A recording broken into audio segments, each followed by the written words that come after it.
Bobby, my wife and I are having a disagreement over whether our son, who is our only child, should play sports.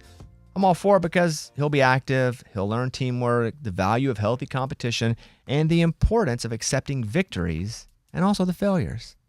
My wife's against it because she can't bear to see the heartbreak on his face if and when he and his team lose. She does not think that it would be healthy for his mental state. I love my wife. I don't want her to think I'm talking down to her, but I think that kind of thinking will be far more damaging to his long-term growth.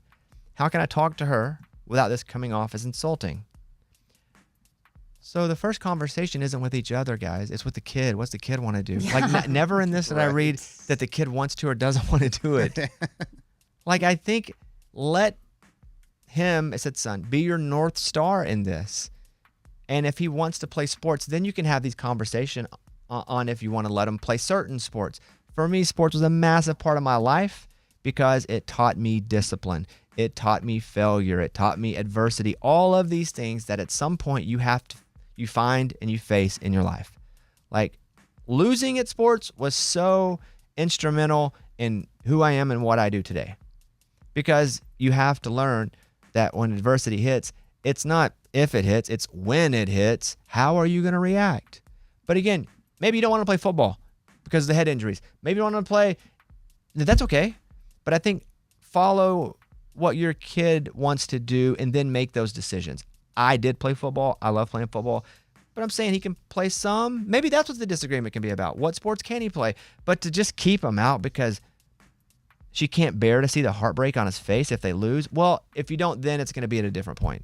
There's going to be a lot of loss in life and things you don't get. I wonder if there's some childhood wound in her, like she played sports at some point and her heart got broken and she doesn't want her son to experience that.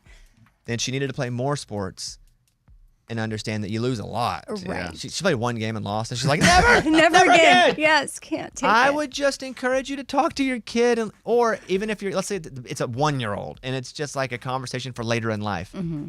There's no need to talk to the kid because the kid can't talk. But if the kid wants to play sports, I would encourage you to have those conversations then, but let them play sports if they want to. But don't push them in, but also don't keep them out. Let them. You let your kids play sports? Yeah, I mean, I would.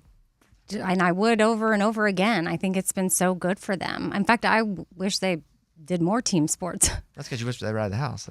No, not at all. I think it's good for their their development, their growth, learning, respect and all that. Like not just for the game, but your teammates. Thank you for that. By the way, you can send us an email. Sometimes we don't say the email address. Morgan, would you please share the email address? Mailbag@bobbybones.com. All right, thank you. It's a Bobby Bones Show. Hey.